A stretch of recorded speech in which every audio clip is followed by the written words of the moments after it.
think I just caused another sneeze. My goodness. Bless you. Howdy, y'all. Howdy. I am a surfer.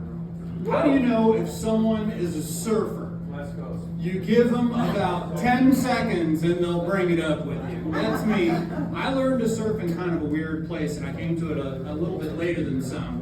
I was about 24 years old. I was in graduate school in South Africa, and I loved it. The first day that I went out, a lot of people take a while to learn, but I pretty much picked it up the first day I went out.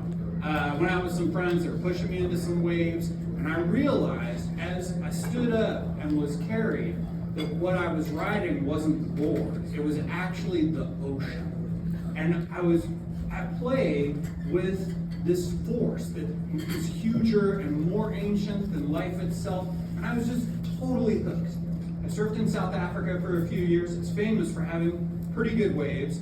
It's also super famous for having really big sharks. I am very afraid of sharks, but in fact, that's nothing. You are actually very unlikely to get attacked by a shark, infinitesimally unlikely. Last year, 57 people were bitten by sharks. 1,600 people were bitten by New Yorkers. You're going to be in fine shape. By far the most dangerous thing that's going to be out there is going to be getting clonked in the head by your own board, because if you get knocked out, unless you're quite different than me, you can't breathe underwater. So I've surfed in a bunch of places: Florida, California, North Carolina, Maryland, even Ireland, South Africa, a bunch of places. And the rules are basically, they're the same everywhere you go.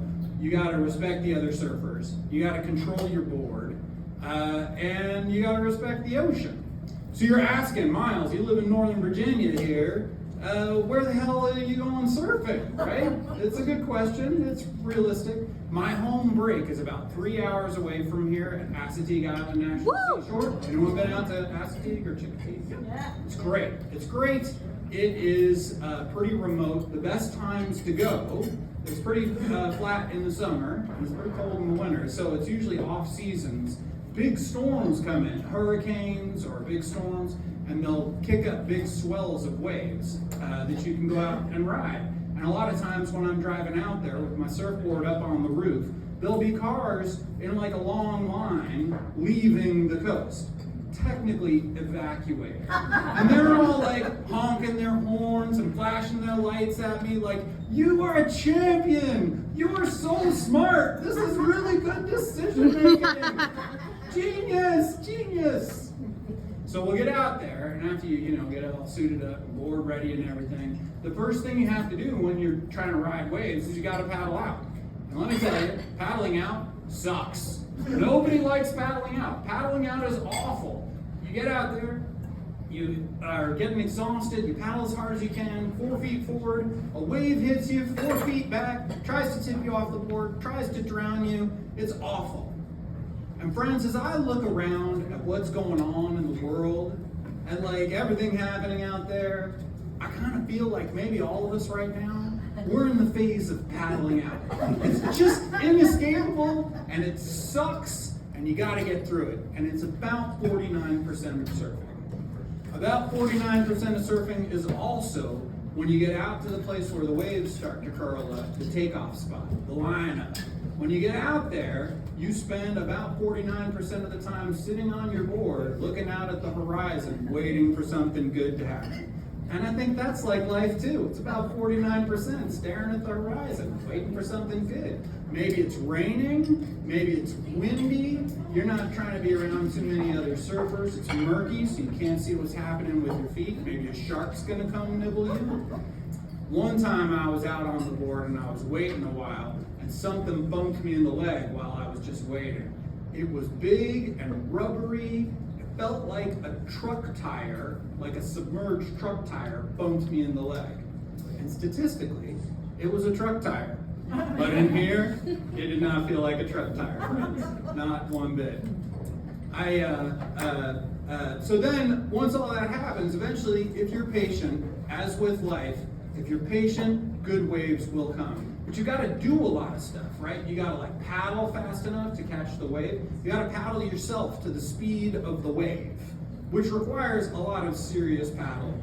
In fact, the only way that I have found that I can like motivate myself to paddle that hard is to imagine that a ginormous shark is coming up behind me and is about to eat me. And then I find like the way to have terror propel me into joy. If you don't do that, then I find I can't get up there. And then also, there's a lot of other things. You gotta nail the takeoff, you gotta nail the pop-up, you've gotta hit the bottom turn properly. Lots can go wrong.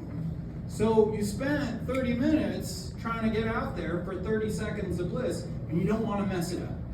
And sometimes you do.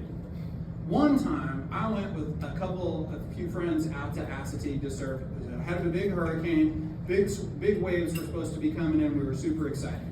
I was the oldest, and I'm an okay surfer, but I'm not like amazing. And some of the guys I was going with were legit amazing. So we get out to the ocean, we paddle out, and we're greeted by probably the most beautiful set of waves the ocean has ever offered me. It was gorgeous. These sea green glass barrels. The first set of this beautiful set of waves was coming towards us. And my friends all knew I was kind of the weakest surfer of the bunch, so they let me go first, like tonight, the weakest surfer of the bunch. No laughter, that wasn't a joke.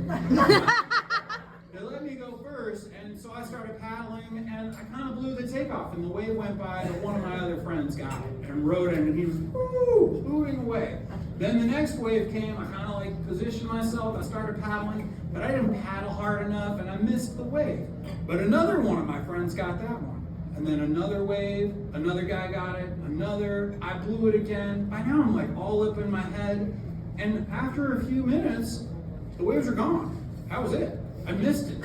Every one of my surfer friends had caught what looked like the rides of their lives. They're all up by the shore now, they're high-fiving, they're doing little dances, they're hooting. Then they start pointing at me and yelling something.